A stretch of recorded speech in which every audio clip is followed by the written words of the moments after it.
आपने जिम में 3 घंटे तक मेहनत करी लेकिन फिर कभी जिम नहीं लौटे। एक रात लगातार आपने अपनी किताबों के कुछ पेजेस लिख डाले लेकिन फिर कभी उस किताब को हाथ नहीं लगाया। क्या आपके साथ भी ऐसा हुआ है कि आपने कोई काम उठाया हो और उसमें बहुत मेहनत की हो और उसके बाद उतना थक गए हो कि आपने कभी उस काम को दोबारा नहीं उठाया? Hello friends, I am Anamika Yaduvanshi और आज की वीडियो में हम बात करेंगे why we are not able to finish what we start and how we can fix this. तो चलिए शुरू करते हैं आज का वीडियो।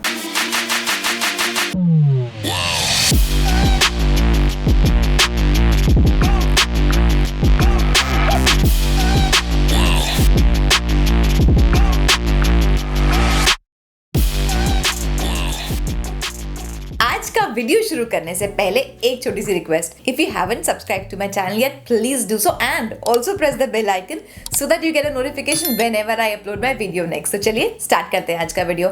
क्यों हम कुछ काम शुरू तो करते हैं बहुत सारे एंथुसियाज्म से, लेकिन उस काम को पूरा खत्म नहीं कर पाते, हमारा इंटरेस्ट उसमें खत्म हो जाता है और वो काम अनफिनिश्ड ही रह जाता है। आपके साथ भी ऐसा हुआ होगा। आपने कोई फॉरेन लैंग्वेज उठाई जिसको आप सीखना चाहते थे, एक दिन आपने बहुत एफर्ट लगाया, उसके बाद नहीं किया।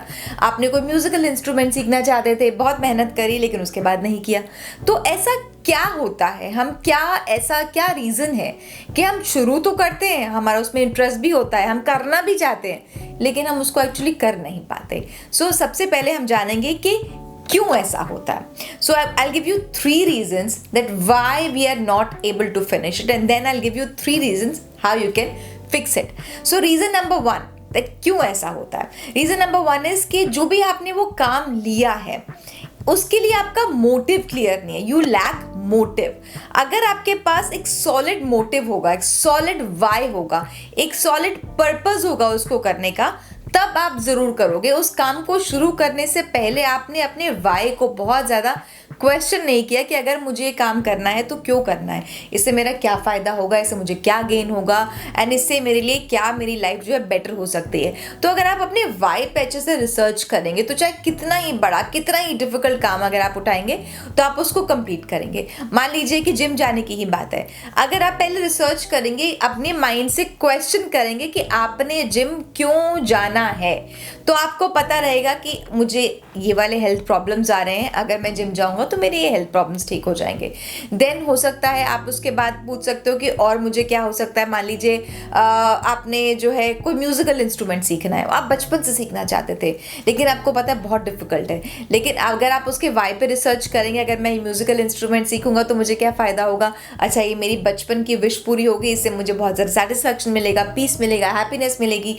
या फिर अगर मैं सीखूंगा तो जब मेरे स्ट्रेस का टाइम होगा तो मुझे अपने स्ट्रेस से कोप करने के लिए हेल्प करेगा। तो जब हमारा वाई हमारे सामने होगा ना, तभी हम उस काम को कर पाएंगे प्रॉपर्ली, बिकॉज किसी भी काम को करने के लिए हमें एक अनकंफर्टेबल जोन में जाना होगा। ये हमारा वाई ही होगा जो हमें उस काम में जाने के लिए, वहां पर उस काम को करने के लिए मोटिवेट करेगा। सेकेंड रीजन इज कि जो ये आप नया काम करना चाह रहे हैं, it is not a part of your habit yet. हम जो है अपनी हैबिट्स को जो है बिना सोचे समझे करते चले जाते हैं। अगर आपको सुबह चाय पीने की हैबिट होगी तो आप बिल्कुल नहीं सोचेंगे, आप हर रोज़ सुबह चाय पिएंगे। अगर आपको सुबह वॉक करने की हैबिट होगी तो आप कुछ भी नहीं सोचेंगे and you will just do your walk. जो हमारी हैबिट्स होती हैं हम उसको रोज़ अपनी लाइफ में ज़रूर प्रैक्टिस करते हैं। तो जो भी आप नया काम शुरू कर रहे हैं, मान लीजिए आपने ड्राइंग शुरू करी है, या आपने जर्नलिंग शुरू करी है, आपने रीडिंग शुरू करी है, कोई भी फॉरेन लैंग्वेज, कुछ भी एक नया काम शुरू किया है, तो वो आपके अभी हैबिट का हिस्सा नहीं बनी है। तो जो भी काम है, अगर जब तक हमारी हैबिट का हिस्सा नहीं बनती तब तक हम उसे रोज़ नहीं करते, और जब जिस भी काम को हम रोज़ नहीं करते उस काम में हमें रिजल्ट नहीं मिलते। जो भी हमारी काम है, अगर वो हैबिट नहीं है तो चांसेस हैं कि आप उस काम को पूरा नहीं करेंगे, 1 दिन या 2 दिन, मैक्सिमम 3 से 4 दिन करके छोड़ देंगे। तीसरा इंपॉर्टेंट रीज़न जो है कि हम क्यों अपने काम को, जिसको हम बहुत इंटरेस्ट से, एंथुसियाज्म से, एनर्जी से स्टार्ट करते हैं, तीसरा रीज़न है योर प्रायोरिटीज चेंज्ड।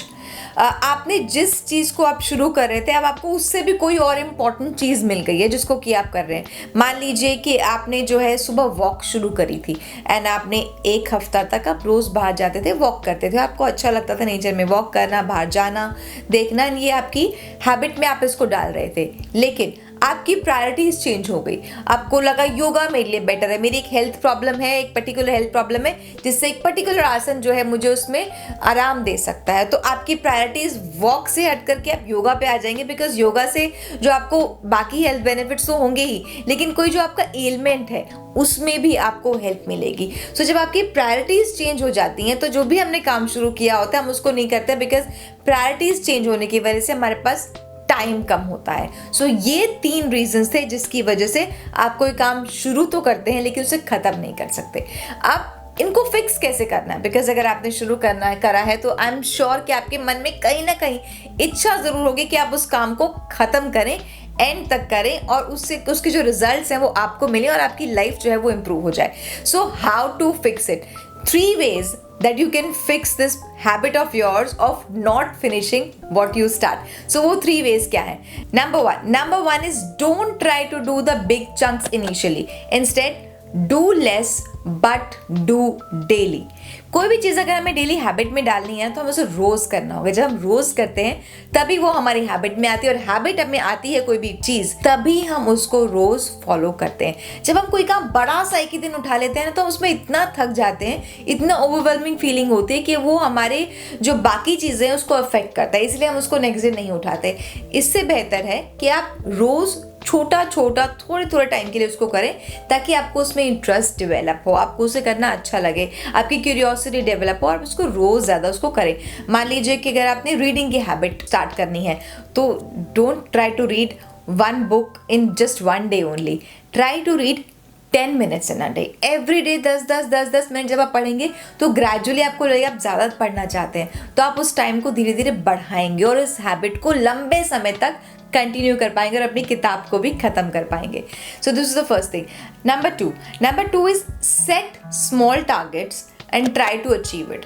कई बार हम किसी चीज़ के टारगेट्स इतने बड़े बना लेते हैं कि अगर हम जिम जा रहे हैं तो उस तक से हमें इस महीने में इतने केजी वेट कम करना है, इस महीने में हमें इतने इंचेस यहाँ से लूज करना है, और कई बार वो टारगेट्स इतने अनरियलिस्टिक होते हैं कि जब हम उसे अचीव नहीं कर पाते तो हम डीमोरलाइज हो जाते हैं और उस काम को आगे कंटिन्यू नहीं करते।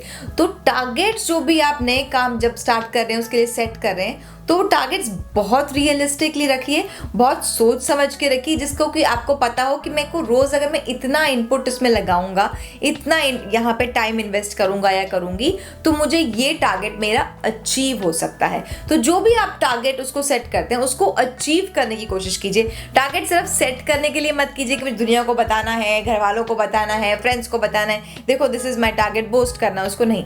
टारगेट रियलिस्टिक सेट कीजिए और उसको टारगेट को अचीव करने की कोशिश कीजिए।